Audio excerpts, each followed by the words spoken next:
one day monkey go market, e no go come back. For those of una wey like to dey call police for una partner. True dreams with Lady T. Hi everyone, welcome back to this YouTube channel, True Dreams with Lady T. Is your sister, your friend, is your girl. If this is your first time or you joined the Denge post for YouTube, or you have been watching, you've not subscribed, please consider to hit the subscribe button, click the notification bell so you can watch more of our videos, or you will just know anytime we put video for here. Thank you so much for coming around again, and God bless you.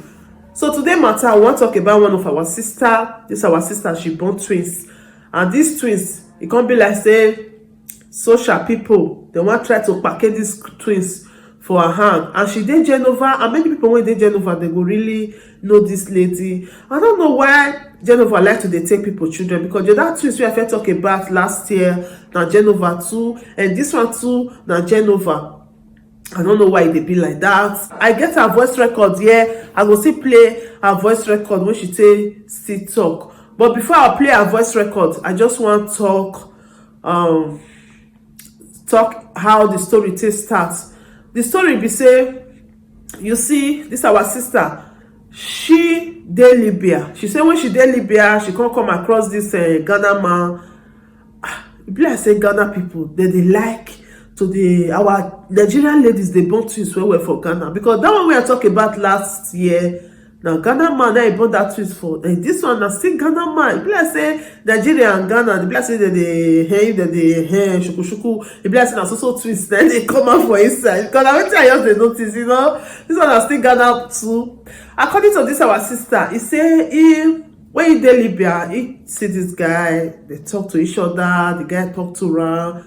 He agree, they come dey together. So now so he can't get the belle. As he get the belle, then the guy come push with her together. So when they finally land for Italy for some years ago, they can't claim husband and wife, they can't take care of them, they can't give their house, they can't stay together, because normally, especially when they can't see born twins and they claim husband and wife, so they give the house, then they stay together.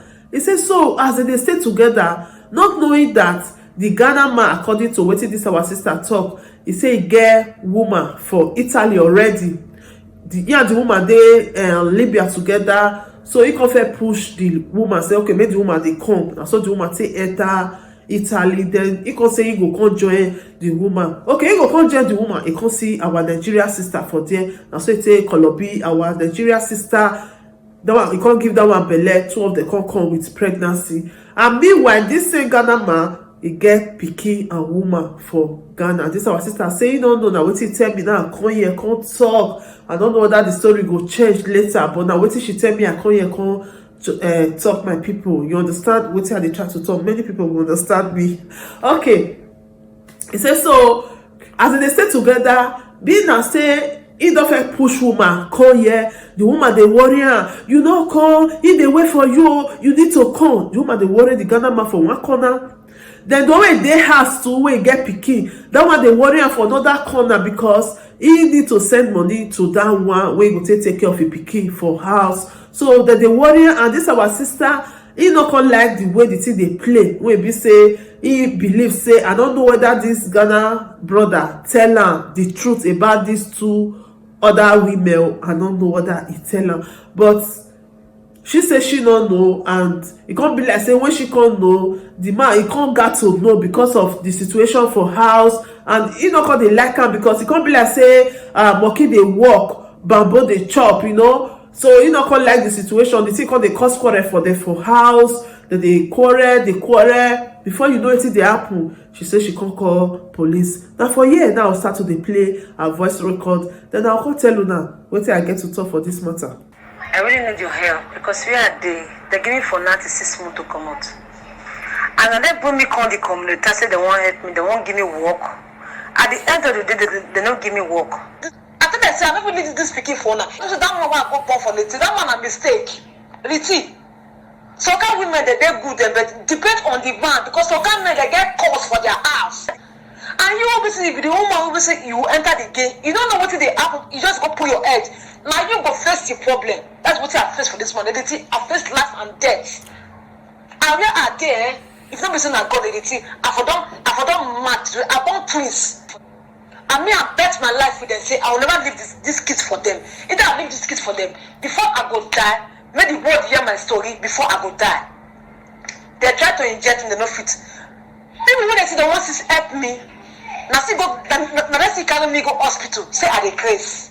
Okay, now me call police. I wish I know. I wish I know. I wish I the mistake what I do. That's why I say make it help me pass message to our Nigerian guys. If they got problem with anybody, they call police. So police don't go help the matter because they work together.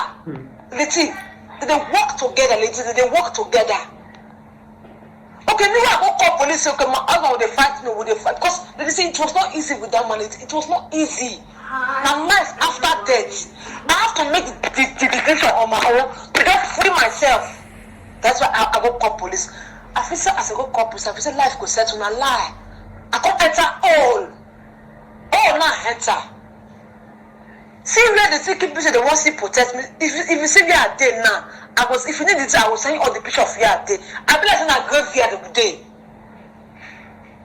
No freedom of going out. I think you're over going to 3 years and I don't feel sleep outside one day. I don't feel go outside. Nobody feel come visit me one day. Only they go pass order. Only they go tell you what to do. You don't feel tell them what to do. Nobody like to come this country come suffer with one man saying I soul a lie. I don't know the man I help. The help only who help the man, help the picking. Because the man don't pay money for my head. Along the right Lord now we meet. Along now we meet. I don't know her before. The man a Ghana man. Now we tell me Linty, now we tell born this picking. But Linty, I know but this picking is so precious for me because now Linty, now they do everything for them. Both food, both everything. The only paper they give me, only bunny paper. Paper they give us, only paper. How can you survive with paper? Okay, when they give me work. They say no, say work, no deal.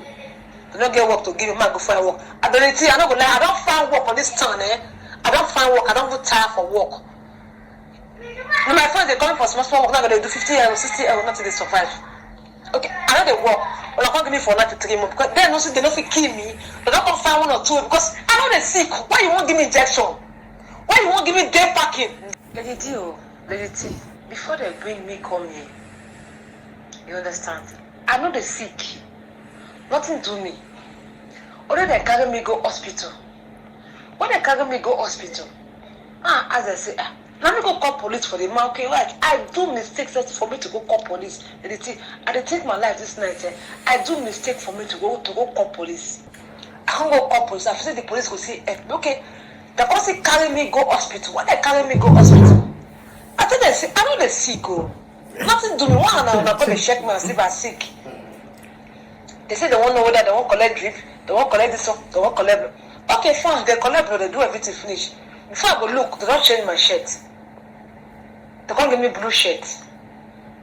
If I go look, they don't carry me go na Galleria, they call the hospital. Galleria, and they call the hospital. If you see our girls who did that place, both girls, both men, they don't condemn their life. I say, before I look, I don't see myself for another word. Now I say, God, what can we come here?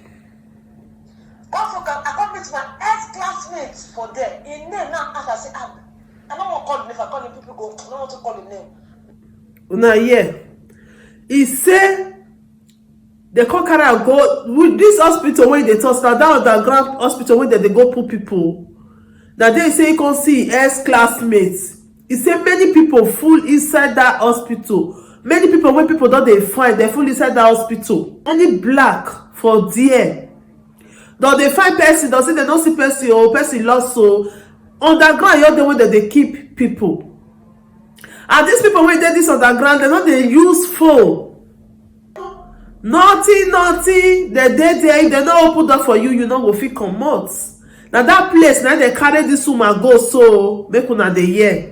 May I continue? Now I say, baby girl, what carry you come here? But if they talk to me for our Nigeria pidgin, I don't understand them. What if they talk? Those white people they look me say, this one. He say, no, what if carry and come here? Now they carry and come here, they just give her injection. And if you see the girl, they don't inject the life gun. The girl na bini girl. You understand the thing? Now this let me talk. I dey remember everything. Now I say but I dey talk to the girl they understand. But if the girl talk to the they go say the girl dey mad. I mean I don't understand what the girl dey talk. I come dey translate, they tell them say this girl dey normal. Why I come dey give this girl this suggestion?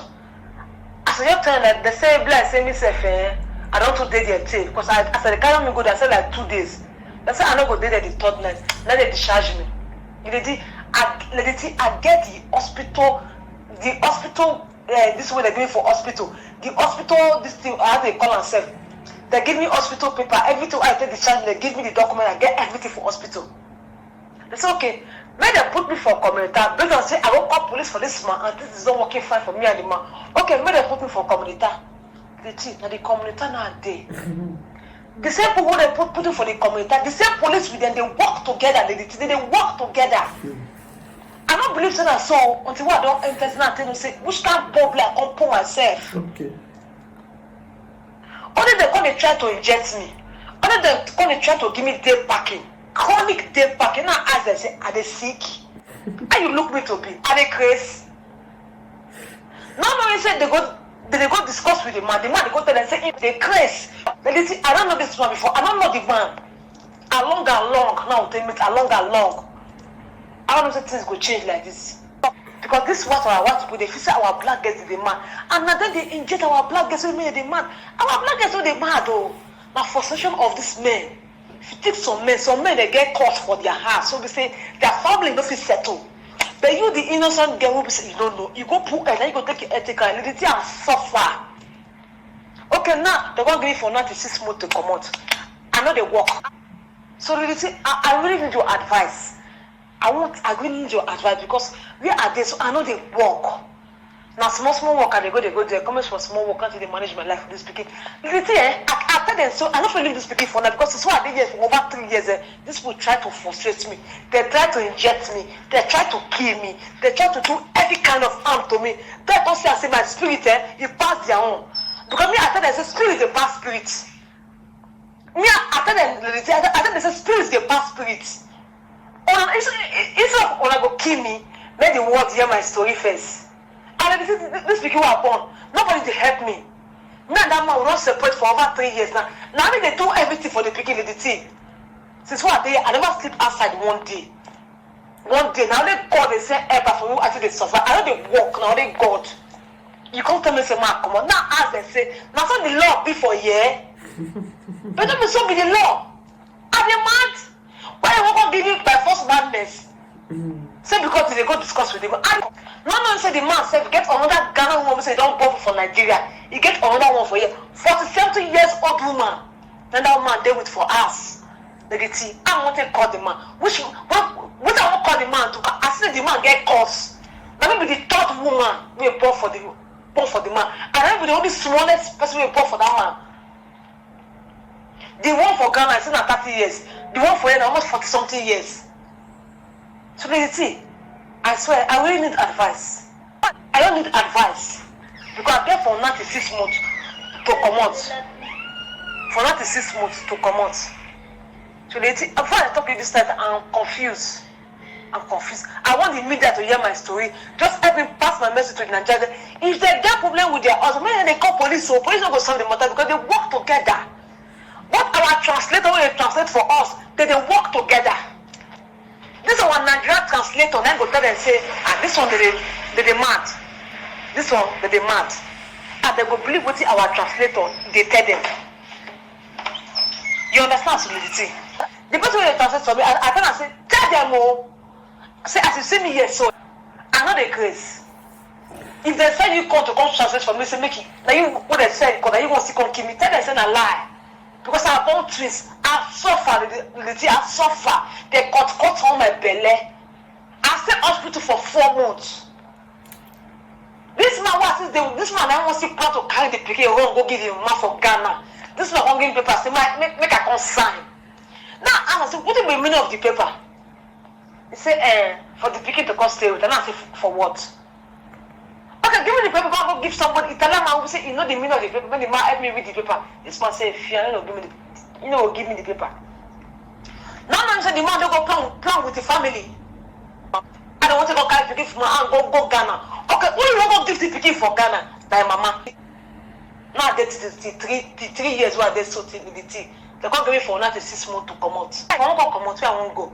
Okay, I can't look the whole thing. So okay, any IB, I can sustain with one room first. Any IB, I talk to the lawyer.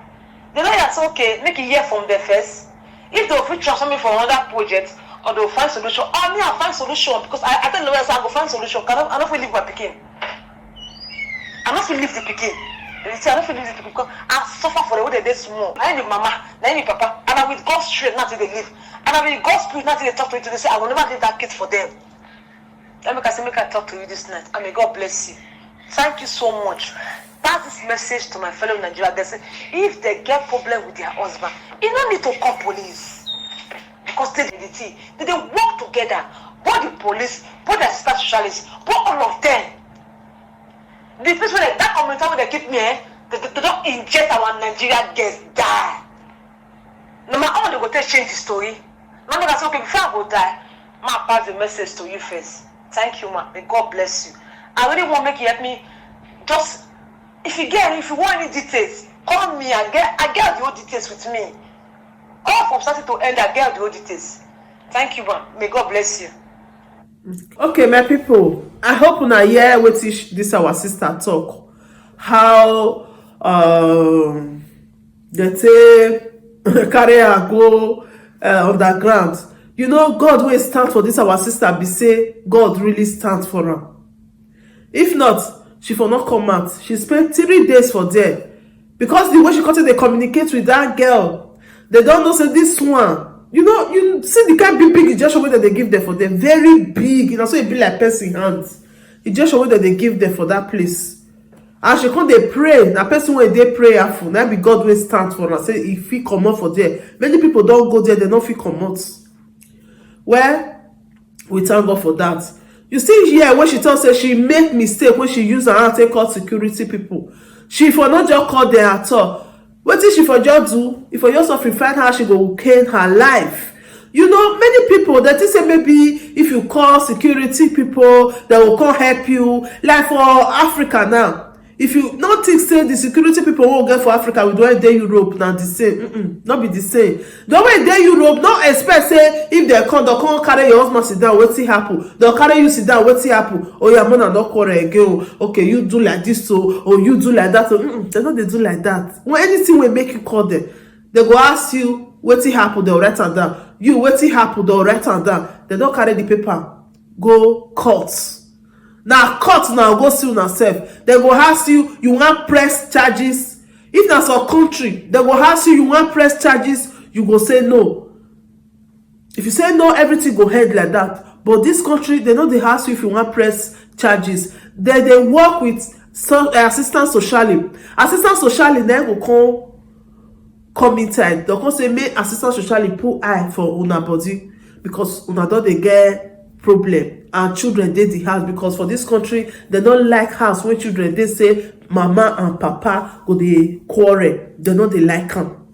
Now then they'll take wife on her body. Now that time they'll come take enter now. And this our sister. He say when he call the police, when they call assistant socially follow them. Assistant socially come they tell her say no worry, follow us. We go give you work. We go give you house. Follow us. Then he can say okay. And before he follow them, they'll say me sign paper. Say he won't follow them. He can't sign paper. As he just sign paper finish, that be the one chance where he enter. Okay, he sign paper finish. The house they not give her work. They not give her. Not be waiting he can they expect or waiting they tell her. Not be he can they see. Now another thing that he can they see. Now so now they be. For those people where like to they call police, any small thing now don't carry phone or now don't call police. If you deal with man for house, you see say maybe this way they happen. You don't like her. You don't bear. You don't tire. No need for you to they call security people. You carry your kanya. You separate for some time. You don't miss out that don't leave each other. Una separate for some time. If you see say you don't too bear, you don't feel bear right again. Una separate for some time. Maybe if you don't realize, you go remember, say okay, now you know they do well, you go come back, come beg you. Or now she know they do well, she don't realize, she for make mistake, she go come back, come beg you. Then from there, now come back, this one don't know a mistake, that one don't know a mistake. No, now say arrange yourself. But if na side chick no pack comot, so if na side chick be the problem, because if you all pack comot, the man don carry go. The woman don carry go. So if na that one, no. But say na just all this kind of quarrel wey dey see, so you understand. So now wetin you go just do be that, because you call it these children now God then they protect these children. If not, that's how they take carry and go down on ground. Now that's how they for take collect these children. But the prayer wey they pray and God dey for our own side, then we can be say e still dey with the children today. This one na lesson to people. I go this thing that day, me and one brother we jump for train station. He carry bag, where you dey go? He say him wife call police for am. Police say make he comot for house. If it's called police, not to say e finish for there, because police people na fuel they take drive come. Not to say e finish for there. All eyes on you. And sometimes if you call these security people, if they affect your documents, you don't know. If they affect your document, because when they take on your house, they don't see the situation, they don't write everything down. If your document kukuma dey for their hands, they go delay you because they want know wetin wan happen. They want know how you dey live. They want know wetin dey happen, whether they go release this document or no. But I dey talk am here, I know say many people still come say na lie, no see like that. Somebody don get problem like this with his husband. He put in for renew of his document. Document no gree connect, go meet lawyer. Say my document no gree connect. Lawyer say okay, make you find out why he never come. Now there na question I tell lawyer say this two couples that they fight well. Judge say me they never release documents until make they see them, because they need to dey under assistance socially wey go dey control them, see say everything don dey okay before they go release documents. When he tell me, that's why I be like the way so called here, because like say somebody expect me, I'm going to take on concern document concern say you and your husband dey quarrel. Now wetin dey happen be that people wey be say una sabi call police, one day monkey go market, e no go come back. Una get children, una dey call police every time. Why you no go settle matter by yourself? For Africa, if quarrel dey, you still go come separate una. For here, even though say you dey fight for street, they no go separate una. Highest thing they'll call police. Before police come, una too don yanga una self. So why you no go just try to hold yourself and keep yourself and avoid wetin go make you come go dey call police? Why? This our sister, they say like say you know say na so you go call the shop amala with pepper soup. If you don't use the hands, take call police. But that the pain, she no fit bear am, then she take call police. Una hear when say they advise una, if una get any yawa, una no call police. If una fit avoid, una just avoid that situation at that time, it's more better, because you call police, you don't write your name for ground, you don't write your document for ground. Social must evolve. And even the year say they say even the interpreter self, not be all, some interpreter they go change her for you. That girl that way say see for underground, only God know wetin carry that girl go there. Only God know how that girl want to come up for there. Family now they don't dey find her esca scatter. They don't know say e dey underground. E say not be only that girl, many people dey underground. So when I know they call all these security people, how many times person go dey talk? When I know they call them, no home is perfect. No marriage is perfect. I just not before this our sister. I just dey use and they talk to other people. You understand? This our sister now. If not dey the hand now, still twist is saying get boy and girl. And if you see the children pikin fine, especially the boy for instance, how pikin fine finish. Now so that two twins when that girl still born for Ghana, now so those children still fine. If you see this one they still grow past and that one they fine. Then they really take care of them. You know, good say you just lose your children like that. You don't know they are real parents again. You know, good. You know, really good. So I beg, wetin make me carry this video call you, and I beg and they beg. If you know say you fit help this our sister, we get these two twins. Anyhow, you know say you fit take help her, make it come up for their hand, because he say no get shishi. He say no get. He say na one paper that they give them. Now that paper they'll take go supermarket, take go buy something. And as they buy the money, they minus. Her money they not put for a hand. He say no get money. Just to buy food, eat, and where they keep them. If you even see the place, you video the place for me, I open my mouth, I don't feel closer. He say not be waiting, they promise am before inside paper. Now another thing, now you can't see. So if they use on the advice and say, make una arrange una self, oh, not be say to call security person. That be say the matter. If you see say you not feel better again, you suffer come out. You don't say make you die for inside. You say make you come out. You understand? If you still come out, that is the come out be say you come out for some time. Maybe if the relationship is meant to be, you can come back. If it's not meant to be, you kukuma leave her like that than for you to come follow the relationship go like that. Because calling security people, you get children, you know they work, you know fit stand for your ground, say yes, I dey work, I dey receive so amount, I fit take care of my children. Don't just try yourself. No try yourself. Because they go promise you heaven and hell. Many people when they promise, inside 10 only one, then they help like that. The rest, and that one and the better one will dey for inside. So no try yourself. No try yourself. If they affect you, affect your children, affect your documents, no try and say you want call security person, what that for you? Because the man that way you want call security person for. You think say if they come, you want to say this woman a very nice woman, and the woman too good. You go want to defend yourself. You can't say this woman a color woman, or for their family that they color, of which now what this Ghana man tell them. That made they carry and go that place. Because the man want defend himself. Because you don't expect say the man come dey talk say this woman too good. If you talk say this woman too good, that be say that he wan go for inside. You go defend himself. If he talk anything to defend himself.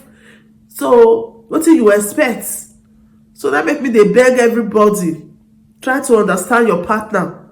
This one now it don't happen like this. It don't happen.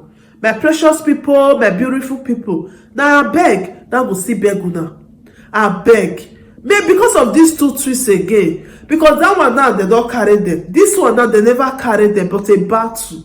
But if you people can help, it go just good. Because there's no one will fight, it go fair or quarrel. As the fight never start, now a battle. Now the time will be so now take help this sister. Because of the twist, I beg my precious people. Any country you deal, you know say you feel assist her, say, come this side, say be, Mona let her know, Mona contact me. Or now this country, you still know say go do, Mona let her know. This lady says sabi plated well. It's a bit plated, maybe if na hair if they play to take sustain itself before you go know another thing to do. You still get hand work. So I beg, my precious people, if you watch this video, please don't watch this video alone. Share this video so that this our sister will feel get help. If now you papa come say you want help her on your own, you get her, you want to help her, you get where she go stay before she fit stand her feet again. I beg una help on her fellow Nigeria. Now what God say we can do for this life with that? He say help. Be your brother's keeper. Any help you help today, if they come meet you for front too. If you don't come meet you, they come meet your children. Please help your sister. I beg. Now they beg. And this one a lesson. More than not fair they call police. So more than not they call security people. Because more than not expect say they will come. As soon as one time, as soon as test everything will change. Now say they play. So I beg you that more than learn from this our sister story. More than learn from this side though. Like one woman say, like saying they look this our channel. He say, if I don't lose the husband. He say because what they see for year, he can't make her guess and say, hey, because the kind story way they hear for year, in your case now, my man, but he just use to weigh your husband. And now the man don't be with another woman, the woman Colombia and put for inside house. Little thing. Oh my call me. Now say your husband do this, your husband do that's what your husband they do when begin the narrative. That's now what your husband they do, my husband they do. This one is something. Now number two, don't expect your husband to be angel for house. Don't expect your wife to be angel for house. Quarrel must deal. Even teeth and tongue, Then they quarrel. You understand? So small quarrel just call you just turn say you don't fit again, you don't do like this, you don't do like that. If you go another place, you go not say not be as they call papa, then they call mama. If some people just do their own story self, you go not say not be as they call mama, then they call papa. Now I tell the woman say, I beg use and hold your husband because I never see what he don't do for year. Because what you thought say they do so by they do with they see her for house. This will not be anything. He say, now say, you never see. You think say now you are angel, what come there as well be say you say go here, you go here, you go. You use it on a potato man. It's not possible. So what you need to do now respect. That is it. Thank you, my people. God will bless you now. For those people who go share, people who go help this our sister, I beg. My number there down there below. WhatsApp me or call me or WhatsApp call.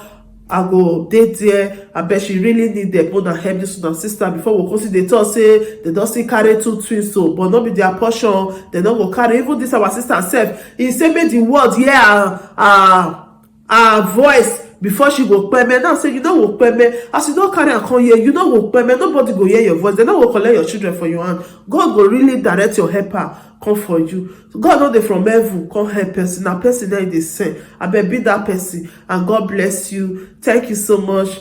Thank you for watching. Please, if you have not subscribed, don't forget to hit that red button there and put like finger. That hand wey take put like finger, up ever for you, backward never for you. And please share this video. Thank you so much. Anything I use wey be say e no good for you, if any words I use wey be say I no talk well, please throw away the word. Take me. That's why I'm your sister, I'm your friend, I'm your pikin. Anywhere you call me, I did there for you. Thank you so much. Thank you. God bless you.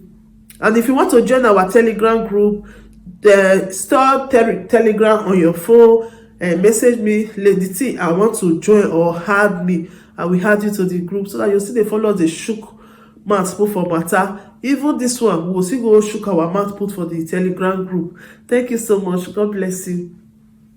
If there is anything that is bothering you, my friend, please say it so others will learn. Bring it to True Dreams with Lady T, and God will be your strength. Bring it to True Dreams.